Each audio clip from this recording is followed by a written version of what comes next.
ರಾಜ್ಯದಲ್ಲಿ ಸಂಪುಟ ಪುನರ್ರಚನೆಯ ಚರ್ಚೆ ತೀವ್ರಗೊಳ್ತಾ ಇರುವಂತಹ ನಡುವೆ ಈಗ ಸಚಿವ ಶಿವಾನಂದ ಪಾಟೀಲ್ ಮಹತ್ವದ ಹೇಳಿಕೆಯನ್ನ ನೀಡಿ ರಾಜಕೀಯ ವಲಯದಲ್ಲಿ ಕುತೂಹಲವನ್ನ ಮೂಡಿಸಿದ್ದಾರೆ. ಬೆಂಗಳೂರಿನಲ್ಲಿ ಶನಿವಾರ ಮಾತನಾಡಿದ ಅವರು ಕ್ಯಾಬಿನೆಟ್ ರೀಶಫಲ್ ಆಗಬೇಕು ಎಂಬ ಮಾತುಗಳಿವೆ. ಕೆಲವರು ಸಚಿವ ಸ್ಥಾನವನ್ನ ಉಳಿಸಿಕೊಳ್ಳೋಕೆ ಪ್ರಯತ್ನವನ್ನ ಮಾಡ್ತಾ ಇದ್ದಾರೆ, ಇನ್ನು ಕೆಲವರು ಸಂಪುಟಕ್ಕೆ ಸೇರ್ಪಡೆಯಾಗೋಕೆ ಪ್ರಯತ್ನಿಸ್ತಾ ಇದ್ದಾರೆ. ಆದ್ರೆ ನಾನು ನನ್ನ ಸ್ಥಾನವನ್ನ ಉಳಿಸಿಕೊಳ್ಳೋಕೆ ಯಾವುದೇ ಪ್ರಯತ್ನವನ್ನ ಮಾಡೋದಿಲ್ಲ, ಅಗತ್ಯ ಆದ್ರೆ ಸಚಿವ ಸ್ಥಾನ ತ್ಯಾಗಕ್ಕೂ ಸಿದ್ಧನಿದ್ದೇನೆ ಅಂತ ಸ್ಪಷ್ಟಪಡಿಸಿದ್ದಾರೆ. ನೀವು ಸಣ್ಣ ಆಗ್ಬೇಕಲ್ವಾ, ಅದು ಒಂದು ಉತ್ತಮ ಆಹಾರದಿಂದ ಸಣ್ಣ ಆಗ್ಬೇಕಲ್ವಾ. ಪ್ರತಿದಿನ ನಮ್ಮ ಜೀನಿ ಸ್ಲಿಮ್ ನ ಯೂಸ್ ಮಾಡಿ ಯಾವುದೇ ಸೈಡ್ ಎಫೆಕ್ಟ್ ಇಲ್ದಂಗೆ ನೀವು ಸಣ್ಣ ಆಗ್ತೀರಾ. ಮುಂದುವರೆದು ಮಾತನಾಡಿದ್ದಾರೆ. ನಾನು ಹಿಂದೆ ಸುಮಾರು 20 ವರ್ಷ ಸಚಿವನಾಗಿರ್ಲಿಲ್ಲ, ಆದ್ರೂ ಸಹನೆ ಇಟ್ಟು ಕಾಯ್ತಾ ಇದ್ದೆ.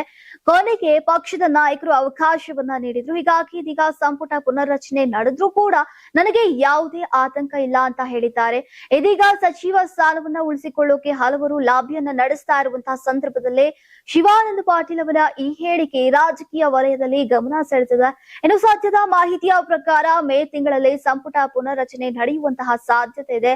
12ರಿಂದ 15 ಸಚಿವರನ್ನ ಬದಲಾಯಿಸಿ ಹೊಸ ಮುಖಗಳಿಗೆ ಅವಕಾಶ ನೀಡುವಂತಹ ಸಾಧ್ಯತೆ ಕುರಿತು ಚರ್ಚೆಗಳು ಜೋರಾಗಿವೆ. ಹಿರಿಯ ಸಚಿವರಿಗೆ ಕೋಕ್ ನೀಡುವ ಸಾಧ್ಯತೆ ಕೂಡ ಇದೆ ಎನ್ನಲಾಗ್ತಾ ಇದೆ.